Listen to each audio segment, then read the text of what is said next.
in apprehension, how like a god. Surely you don't see your species like that, do you?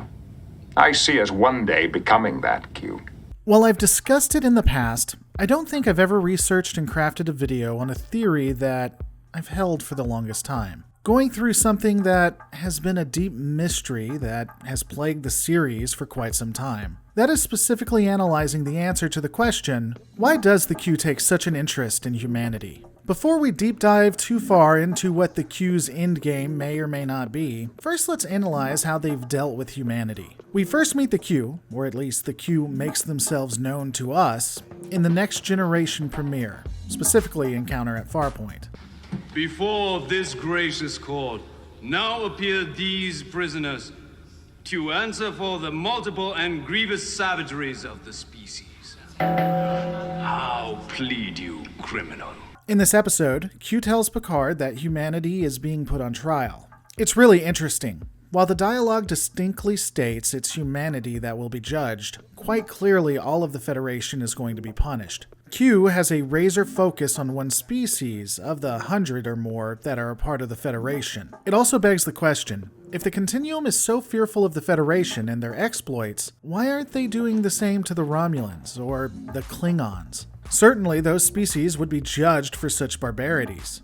However, we have absolutely no indication that the Q ever bother them. Why would the Continuum be solely focused on the Federation, and in specific, humanity? Ultimately, Q tells Picard that they, the Federation, will be allowed to exist for now, and that there will be a continuous trial in the background. In the next episode, Hiding Q, the Q offers to give dreams beyond humans' wildest imaginations. You said you had the realization of impossible dreams to offer us?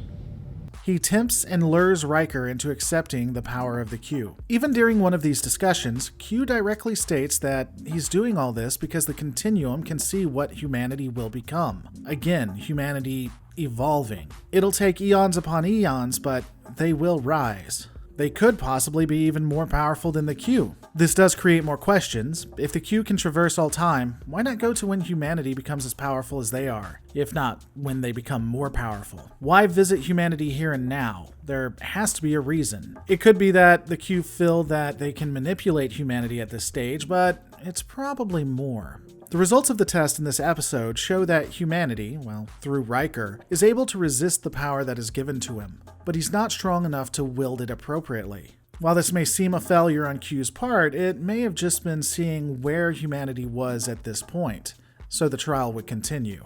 Well, the trial will continue after this.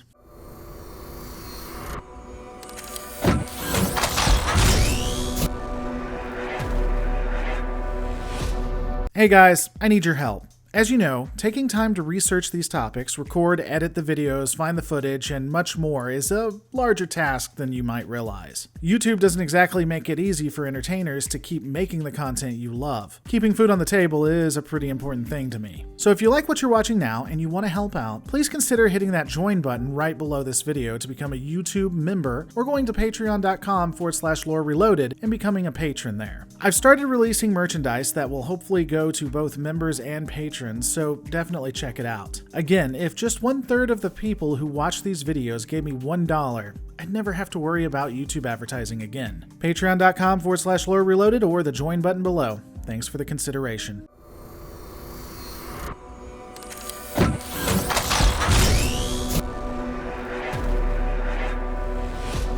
I've discussed Q-Who ad nauseum, as well as every other Trek channel ever, so I'm not going to be going far into it. But it's enough to say that Q-Who and Deja Q are somewhat two sides of the same coin. In Q-Who, Q challenges humanity, which is highly arrogant through Picard at this point. Q does this by introducing them to an entity that, well, Starfleet can't defeat at the moment, nor bargain with. I've done theories on why Q introduced Starfleet to the Borg, and honestly, I wonder if this isn't some epic way of having a proxy war, where the Q don't have to engage the Borg directly. But again, I will link those videos so you can see my thoughts. I'm not going to go further into that. In Deja Q, they have to protect a being who is all-powerful, but then becomes not so.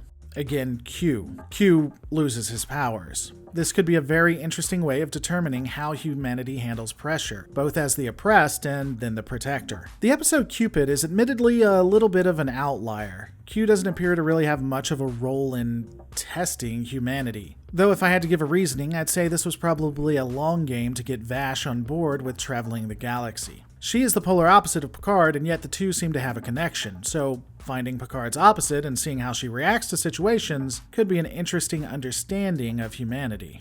True Q is, in my opinion, yet another way of seeing if humanity can exist as powerful gods. In this episode, presumably, some Q decide not to be a part of the continuum. They then have a baby and were killed for their efforts. The spawn of these Q turns out to have Q powers, and she, herself, is tested to see if she can be human without using them. First, we have no real solid evidence that her parents were killed.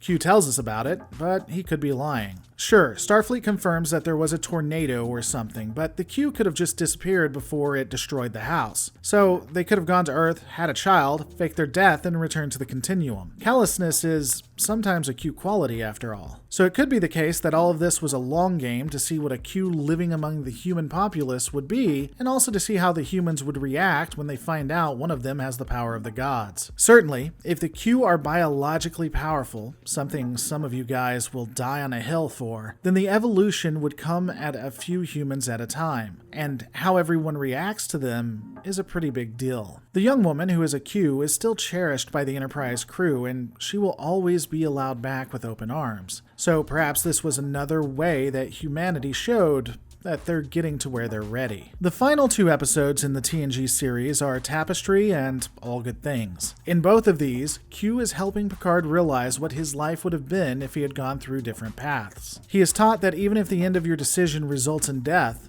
it might still be worth it. He challenges Picard in many ways in All Good Things, and thus humanity shows that it could become the ultimate form, that they become Q-like. And during all of this, Q does admit that he played a part in it as well. Deep Space Nine's episode seems to add very little to Q. He acts somewhat out of character. They bring back Vash, but not a lot is added. I'm not going to go into DS9 a lot, it just seems weird the way Q acts here, and there's nothing really to remark on. I won't be going in depth in Voyager either, but I will note that while everything in TNG was either a test or pushing humanity forward, in Voyager, the Q have now reached out to humanity for help. That could be very significant. Perhaps the Q had been grooming humanity so that future captains would be able to assist them in their times of need. Maybe the Q had finally pushed humanity to where the Q, in some small way, treated them as equals. Certainly there could still be tests, which include tempting Janeway to go home instantly, but for the most part, humanity helped the continuum,